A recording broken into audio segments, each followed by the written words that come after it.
The alien council thought humans were weak. They were wrong part. The deep darkness of space surrounded the USS Defiant as it moved slowly through an unexplored sector. Captain Lisa Morgan sat in her command chair, her blue eyes focused on the YOI main screen. Her short blonde hair was neatly pulled back and her uniform was crisp and clean. "Captain, I'm picking up a strange signal," said Communications Officer Kevin Wright. His fingers moved quickly across his control panel. "It's not like anything we've seen before." Lisa leaned forward. "Can you tell where it's coming from?" "Yes, Captain. It's about 3 light hours from our position," Kevin replied. "But we're supposed to continue our survey mission in the opposite direction." Lisa thought for a moment. Protocol said they should report the signal and continue their assigned mission. But something about this signal felt important. She had learned to trust her gut feelings during her 15 years in space. "Change course to investigate the signal," she ordered. "Let's see what's out there." "Yes, Captain," responded Pilot Maria Garcia, adjusting their course. Science Officer Daniel Porter looked up from his station. "Captain, are you sure about this? Command might not approve of the diversion." "I'll take full responsibility, Daniel," Lisa said firmly. "If it turns out to be nothing, we'll return to our original mission." The USS Defiant traveled for several hours toward the mysterious signal. As they got closer, the ship's sensors detected something large floating in space. "Captain, there's a ship out there," Daniel reported, excitement in his voice. "And it's definitely not human. The design is unlike anything in our database." Lisa stood up. On screen, the main screen showed a strange vessel.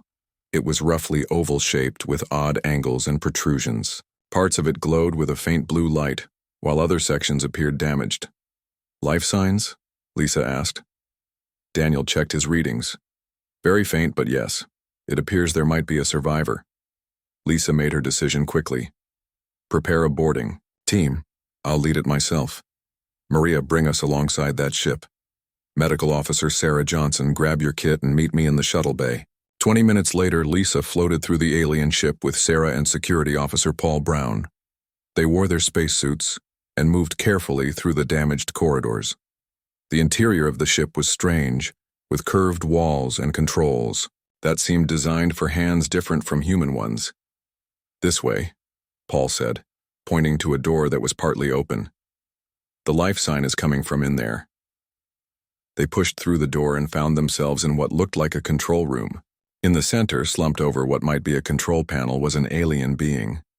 The creature was humanoid, but clearly not human. It had pale blue skin, a larger head than a human, and 6 fingers on each hand. It wore some kind of suit that seemed to be providing life support. Sarah moved forward with her medical scanner. "It's alive, but barely. The suit appears to be keeping. It's stable." The alien's eyes suddenly opened. They were large and solid black without visible pupils. It looked at the humans and spoke. The sound was like nothing Lisa had ever heard before. "We can't understand you," Lisa said, moving closer. "We're here to help." Sarah pulled out a medical device. "I think I can stabilize it, but we should get it back to our ship." The alien reached out and touched a panel on its suit. A small device activated, and suddenly a mechanical voice spoke in rough English. "Help. Danger coming." "We're going to help you," Lisa said. "Can you understand me?" The alien nodded weakly. "Translator. Learning your language." Quickly. "What's your name?" Lisa asked. "What happened to your ship?"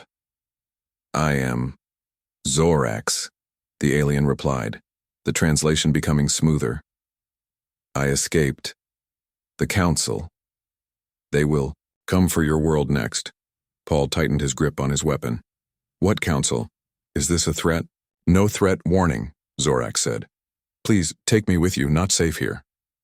Lisa made her decision. "We're taking you back to our ship. Sarah will treat your injuries." They carefully moved Zorax to their shuttle and returned to the USS Defiant. In the medical bay, Sarah worked to stabilize the alien's condition while Lisa watched. "The technology in his suit is amazing," Sarah said. "It's kept him alive despite serious injuries. He's responding well to our treatment, though his biology is very different from ours." After several hours, Zorax was strong enough to speak more clearly. His translator had fully adapted to English. "Thank you for saving me," he said to Lisa.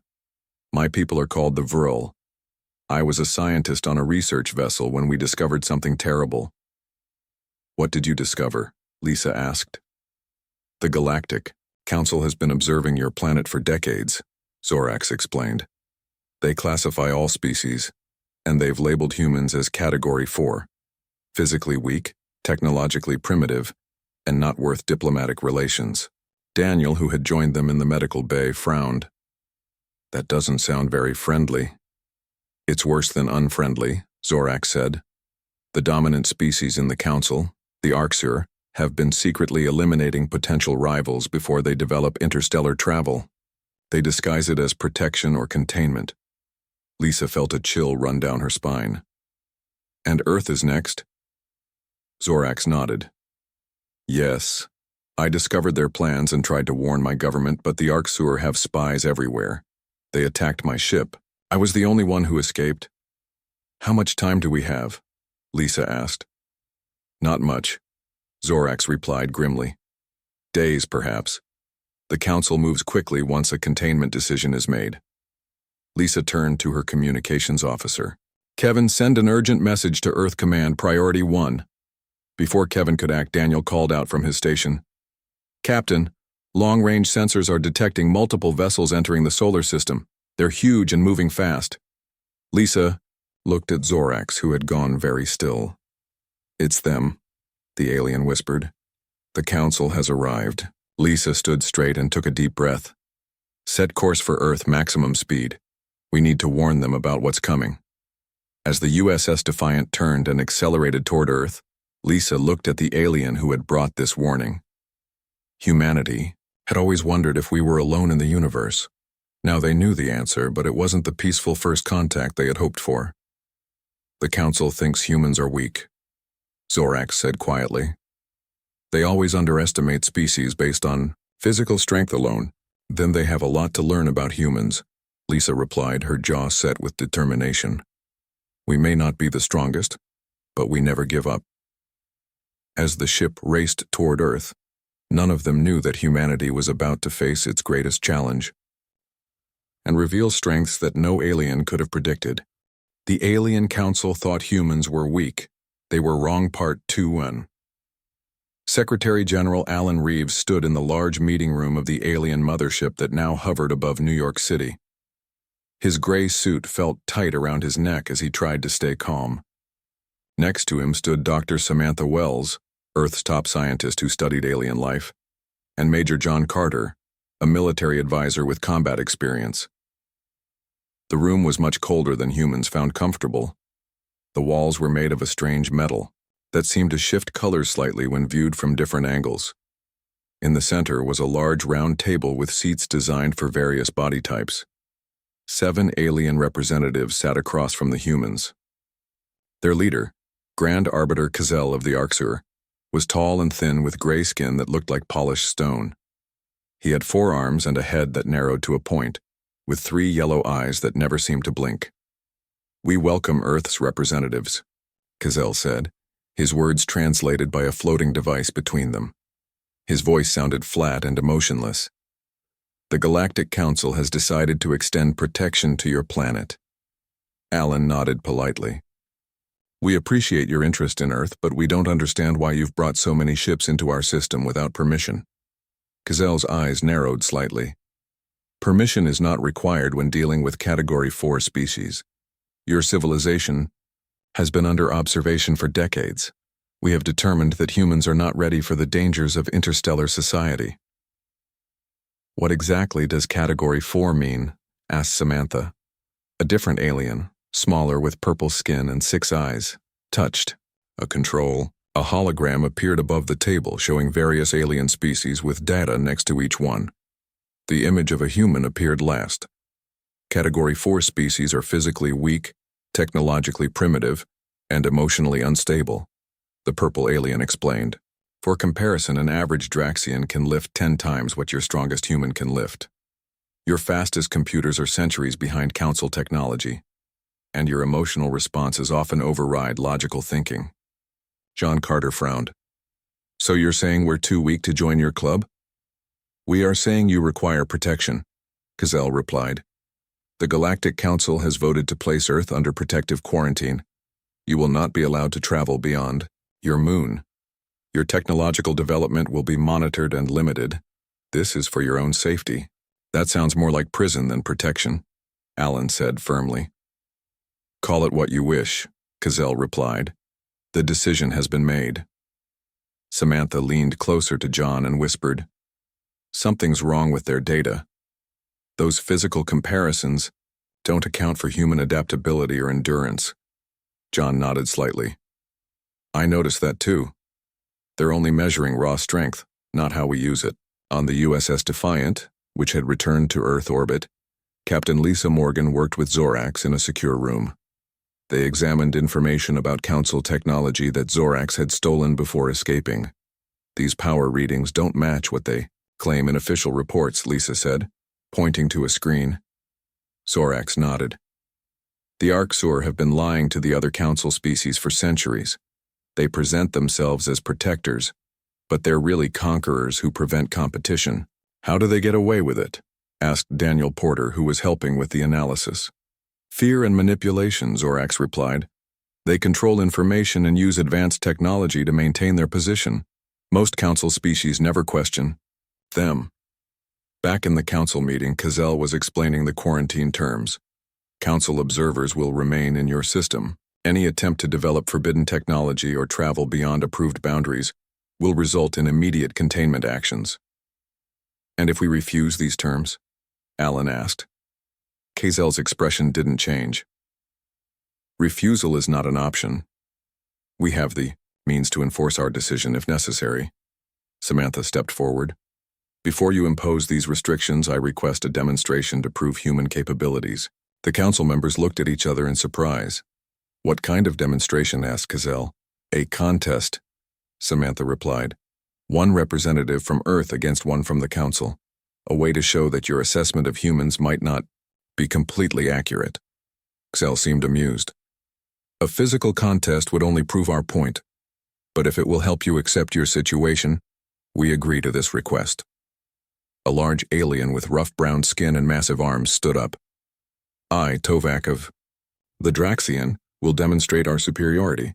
The contest will take place tomorrow, Cazell announced. Choose your champion carefully, humans. Tovak is the weakest of our security force, but he is still far stronger than any human.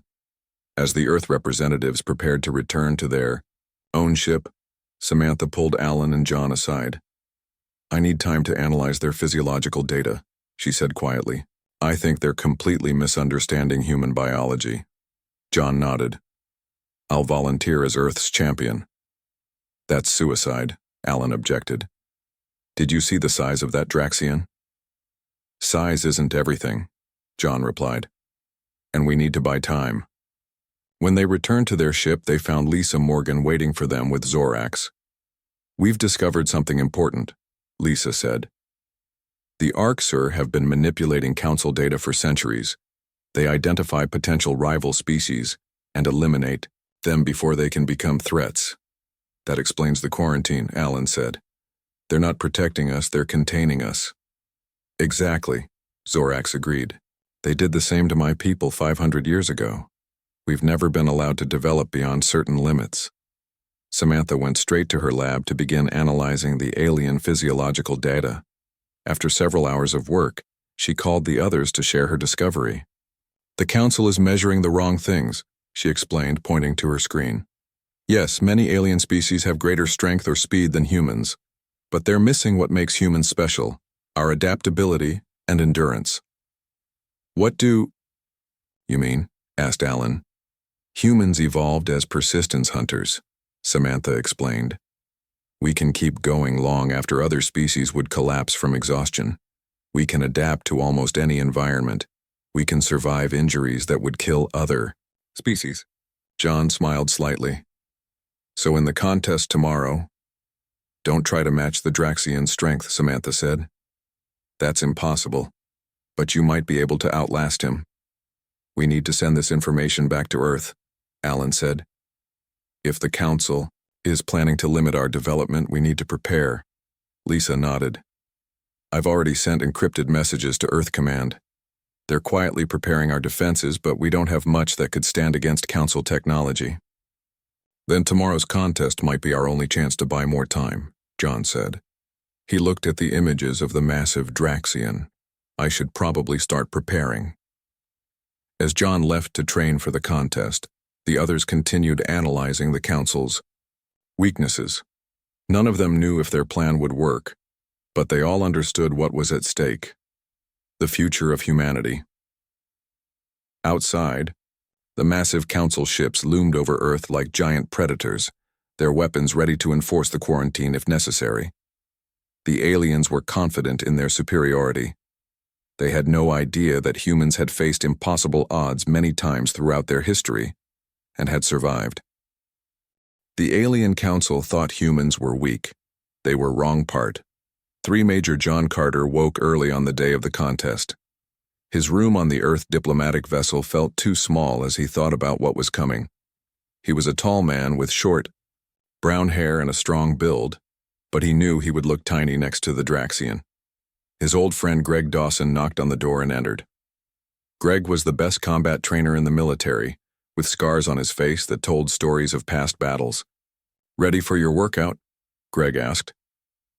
John nodded and followed Greg to the ship's training room. For the next hour, they practiced techniques that might help against a much larger opponent. "Remember," Greg said as they took a break, "you can't match his strength, but you can use his size against him. Make him work hard. Tire him out." "If I last that long," John replied, drinking water. "You will," Greg said firmly. "Humans can take more punishment than any species we've seen so far. Don't forget that." On the other side of the ship, Dr. Samantha Wells hadn't slept at all. She had spent the entire night analyzing alien biological data with Zorax's help. Her long red hair was tied back and dark circles showed under her eyes. "I've got it," she said, looking up from her computer. The Council species all evolved for specific environments. They developed specialized traits: the Draxians for high-gravity worlds, the Arxur for desert planets, and so on. While humans evolved as generalists, Zorax added, understanding her point. "Exactly," Samantha replied. "We're not the strongest or fastest, but we can adapt to almost anything. And our endurance is incredible compared to these other species." She pressed a button and a comparison appeared on screen. "Look at these recovery rates. Humans heal faster than most Council species. We can keep fighting through pain that would disable them. Our adaptability is our superpower." Captain Lisa Morgan entered the room. "We need that information at the contest. Have you shared this with John?" "I'm going there now," Samantha said, gathering her data pad. Meanwhile, on the Council mothership, a large circular arena had been prepared for the contest. Seats surrounded the fighting area, filled with representatives from various alien species. At one end sat Grand Arbiter Cazell and the other Council leaders. Secretary General Alan Reeves and a small human delegation were given seats opposite the Council leaders. The atmosphere was tense as everyone waited for the champions to arrive. Tovak entered first. The Draxian stood nearly 9 feet tall, with muscle-covered arms as thick as tree trunks. His brown skin looked like armor, and his 4 eyes scanned the arena confidently. The alien crowd made sounds of approval. When John Carter walked in, many aliens actually laughed. He looked so small compared to Tovak, so fragile. Even with his muscular human frame, he seemed like a child next to the massive alien Cazell stood to address the gathering. This contest was requested by Earth to demonstrate capabilities. The rules are simple. Incapacitate your opponent. No weapons are allowed. There is no time limit. John and Tovak moved to the center of the arena. Up close, the size difference was even more dramatic. Tovak looked down at John and made a sound that might have been laughter. "I will try not to kill you, small human," the Draxian said through his translator. John said nothing, focusing on what Greg had taught him. He would need every advantage to survive this fight. A signal sounded and the contest began. Tovak moved surprisingly fast for his size, swinging a massive arm at John. The human ducked and rolled away, already feeling the air pressure from the near miss. For the first few minutes, John focused only on avoiding Tovak's attacks. The Draxian became frustrated, putting more force into each swing, using more energy. John took a few glancing blows that sent him sprawling across the arena floor. Each time the alien crowd expected him to stay down. Each time John got back up. "Why do you continue?" Tovak asked, breathing heavily. "You cannot win." John wiped blood from his lip. "I'm not convinced of that yet." In the audience, Samantha leaned toward Lisa. "It's working. The Draxian is tiring faster than John." Lisa nodded. They didn't expect a human to last this long. Look at the council members. They're confused. Indeed, Kazel and the other leaders were watching with increasing concern. This was not going according to their predictions. Back in the arena, John took a direct hit that sent him crashing into the wall. Pain exploded through his body. He was sure some ribs were broken, but he forced himself to stand again, remembering what was at stake. Tovak was now breathing very heavily. His movements were slower. Sweat or something like it covered his brown skin. He had never fought an opponent who kept getting up after being hit so hard. John saw his opportunity. As Tovak threw another powerful but slow punch, John ducked under. It used the Draxian's momentum to pull him off balance. The massive alien stumbled forward. John quickly moved behind him, jumped up, and applied pressure to specific points on the Draxian's neck. Points Greg had identified as potential weaknesses. Tovak roared and tried to reach behind him, but his arms couldn't bend the right way. John held on, applying more pressure despite the pain from his own injuries. Finally, after what seemed like forever, the massive alien's legs buckled. Tovak fell to his knees, then collapsed completely. The arena was completely silent. No one in the audience could believe what they had just seen. A human had defeated a Draxian in physical combat. John stood over Tovak, his own body trembling with exhaustion and pain. He looked up at Xel and the council leaders, his message clear without words. Don't underestimate humans. Xel stood, his 3 eyes blinking rapidly. Before he could speak, Zorax stepped forward from the human section. The blue-skinned alien held up a data device. Honored council members, Zorax announced, his voice projecting through the translator. I have evidence that the Arxer have been manipulating council data for centuries. They have systematically suppressed information about numerous species, including humans. Murmurs spread through the alien audience. Several council members turned to look at Kazel, whose gray face had darkened. This is not the proper forum for such accusations, Kazel said sharply. I disagree, Secretary Alan Reeves replied, standing. Your council was about to quarantine our planet based on faulty assessments. Major Carter has just demonstrated that your understanding of humans is deeply flawed. Several other council species began talking among themselves.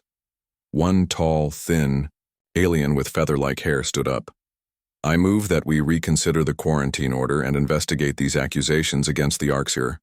More aliens stood in agreement. The unity of the council was cracking. In the arena, medical teams from both Earth and the council approached to treat John and Tovak. As they helped John to a stretcher, Greg Dawson leaned down and whispered, You did it, you bought us time. John managed a small smile despite his pain. They thought we were weak. They were wrong, Greg replied. Outside the mothership, Earth waited for news, unaware that one human's endurance had just changed the course of history.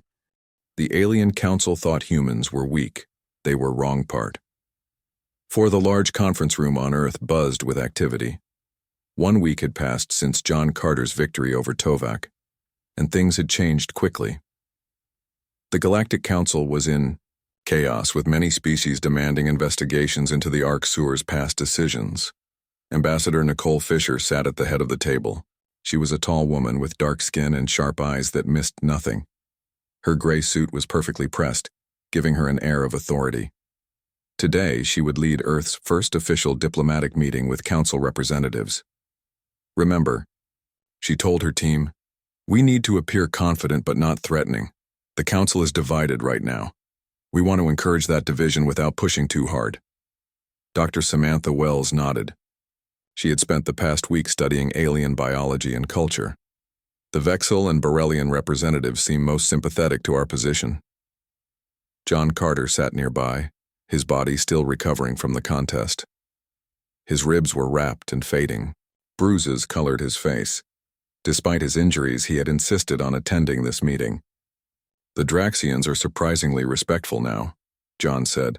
Apparently they value strength but also honor those who can defeat stronger opponents through skill. The doors opened, and 7 alien representatives entered. Each was from a different council species sent to evaluate Earth more thoroughly after the quarantine had been postponed. The meeting began formally with each side introducing their members. The aliens studied the humans carefully, no longer dismissing them as weak primitives.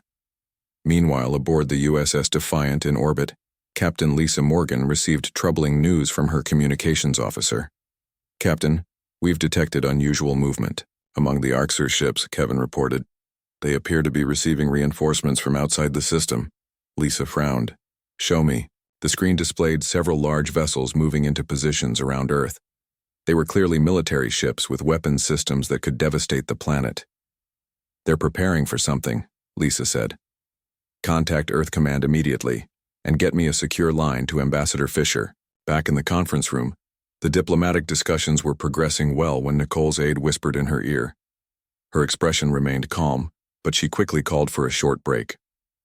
Once the aliens had left the room, Nicole addressed her team. "The Arxur are bringing in more ships. It looks like they plan to implement the quarantine regardless of the Council's division." "They can't accept losing control," Samantha said. "Their entire position in the Council is based on other species believing their assessments, so they'll use force if necessary," John added grimly.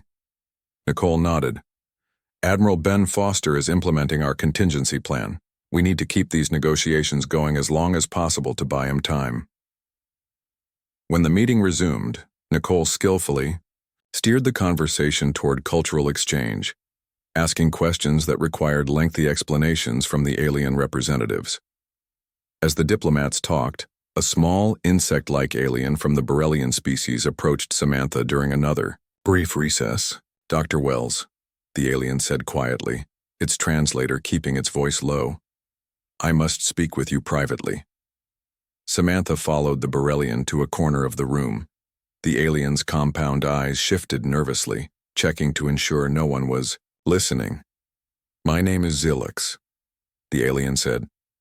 "What I tell you must remain secret for now. The Arxur have controlled the Council for thousands of years through manipulation and fear." "We suspected as much," Samantha replied. "Zorax is not the first to discover their deception," Zilix continued. "There have been others who tried to expose the truth. All disappeared or were discredited.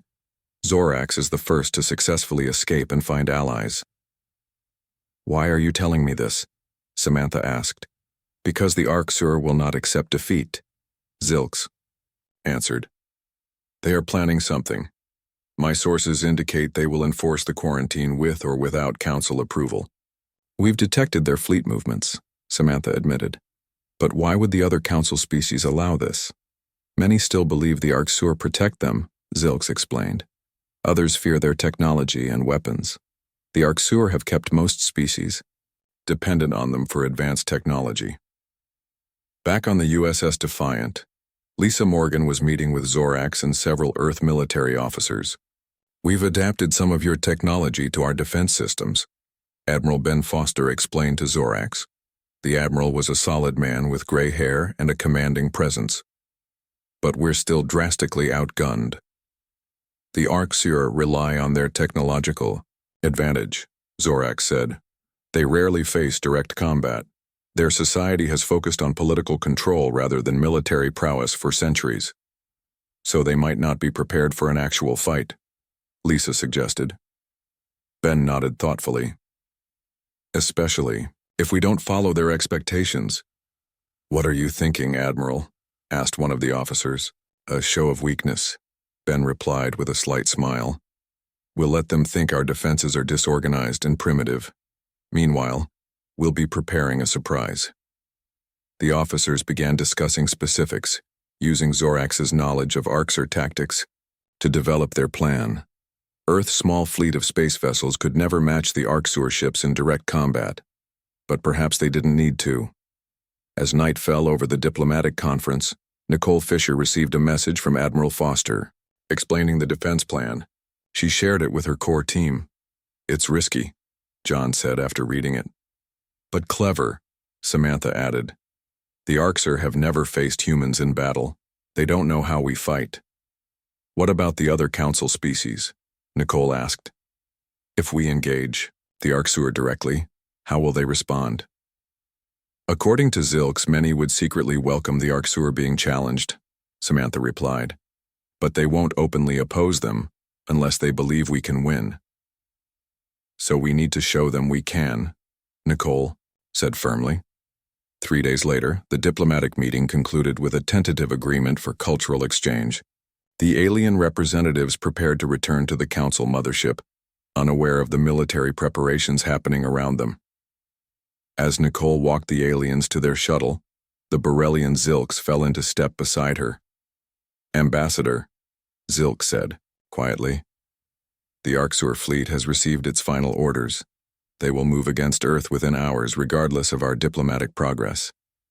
Nicole kept her expression neutral. "Thank you for the warning, Zilks. Earth will remember who its friends are." After the aliens departed, Nicole quickly contacted Admiral Foster. "They're moving. Are we ready?" "As ready as we'll ever be," Ben replied. "The Defiant and 5 other vessels are in position. Earth's defense satellites have been modified with Zorax's technology. We look disorganized on their scanners, but we're prepared." "What about evacuation plans for major cities?" Nicole asked. "In progress, but we're keeping it quiet to avoid panic," Ben said. "Most people don't know what's happening yet." Nicole looked out the window at the night sky, where stars twinkled peacefully. Somewhere up there, an alien fleet was preparing to enforce humanity's containment. They still thought humans were weak, despite John's victory. They still believed their technology made them invincible. "They have no idea what they're about to face," Nicole said softly. Ben's voice held grim determination. "No, they don't. Humans have been fighting against impossible odds throughout our history. It's what we do best." As the call ended, Nicole remembered something her grandmother used to say. "It's not the size of the dog in the fight, it's the size of the fight in the dog." The Arxur were about to learn that lesson the hard way. The Alien Council thought humans were weak. They were wrong part.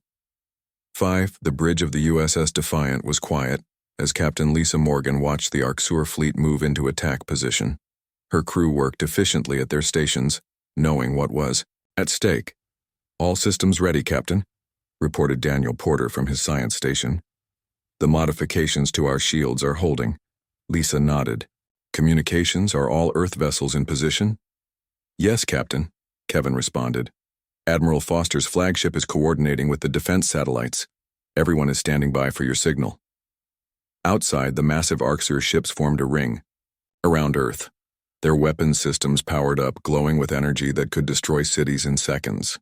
They had not bothered to issue any final warnings. They simply expected Earth to surrender when faced with such overwhelming force.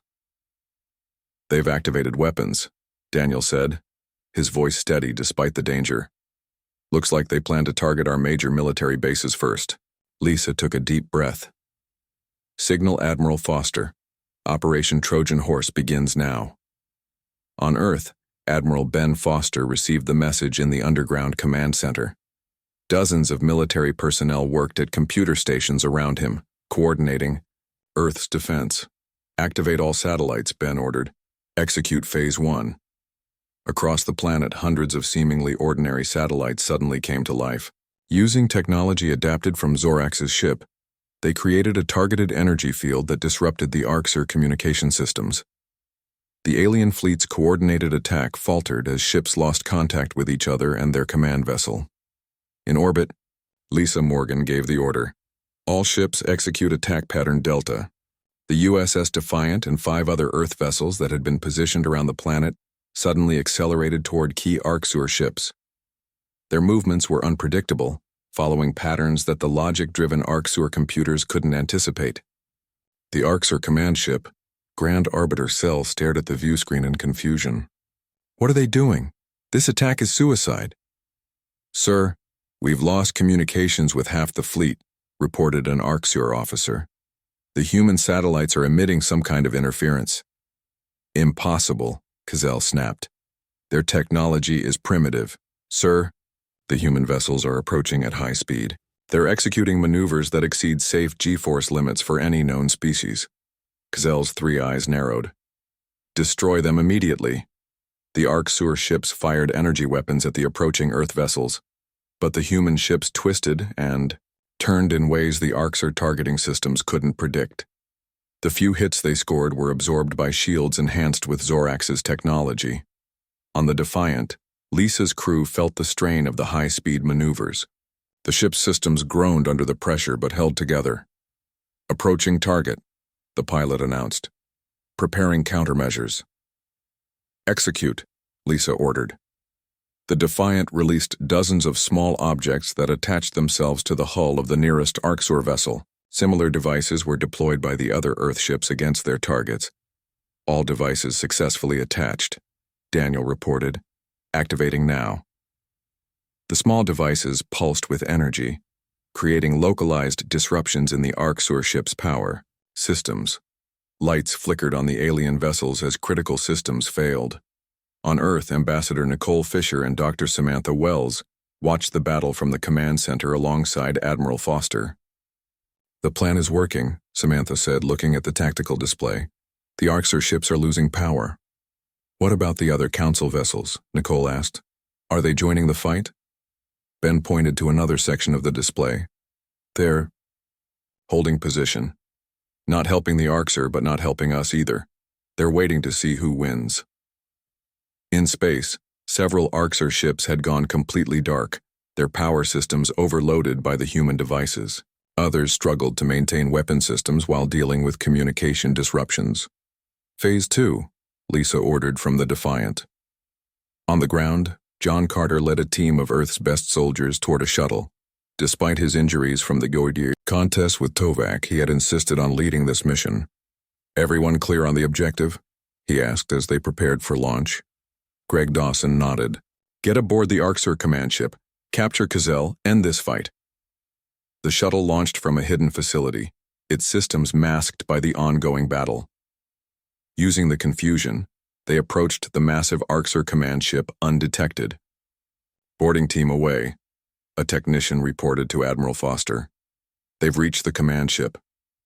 Ben turned to Nicole. "Now we see if your diplomatic skills pay off." Nicole nodded. "Xylex confirmed that several Council species will support us. If we can prove the Arcsur have been lying, we need Cazell alive." On the Arcsur command ship, John's team moved silently through the corridors, following maps provided by Zorax. The alien crew was focused on the battle outside, not expecting enemies.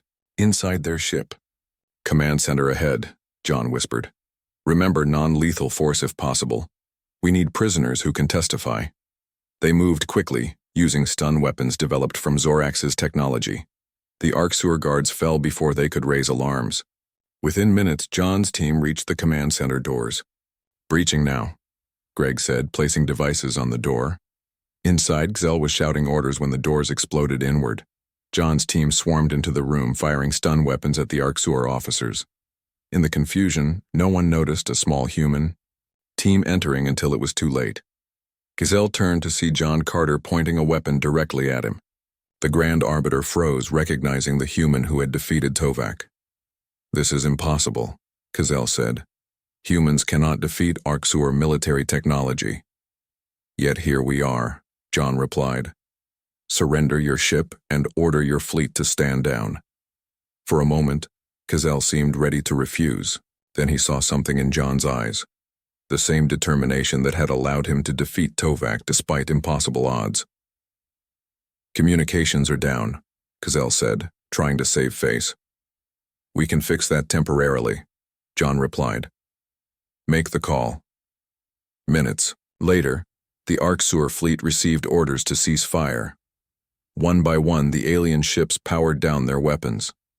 The human defense had succeeded.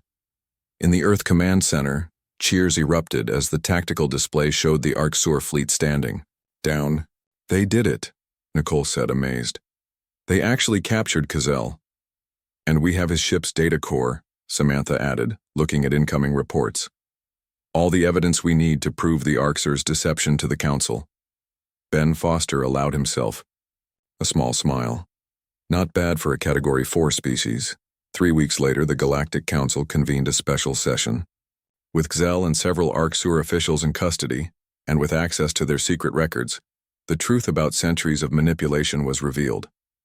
Nicole Fisher stood before the Reformed Council, now led by representatives from 7 different species, including Zilks of the Borellians. Earth does not seek revenge, Nicole said. We seek partnership. The Arcsur believed physical strength was the only measure of a species' worth. They were wrong. Each species brings unique strengths to the galaxy. The Council voted unanimously to welcome Earth as a full member. The human capacity for adaptation, creativity, and perseverance in the face of overwhelming odds became recognized as valuable traits, not weaknesses. 1 year later, Admiral Lisa Morgan stood on the bridge of Earth's first purpose-built diplomatic vessel. Beside her was Zorax, now officially appointed as liaison between Earth and the Reformed Council. Ready to depart, Admiral? Asked her first officer. Lisa looked out at the stars, thinking about how quickly things had changed. The aliens had been right about one thing. Humans were physically weaker than many species, but they had completely underestimated the strength of the human spirit. Yes, she said, smiling. Let's introduce ourselves to the galaxy.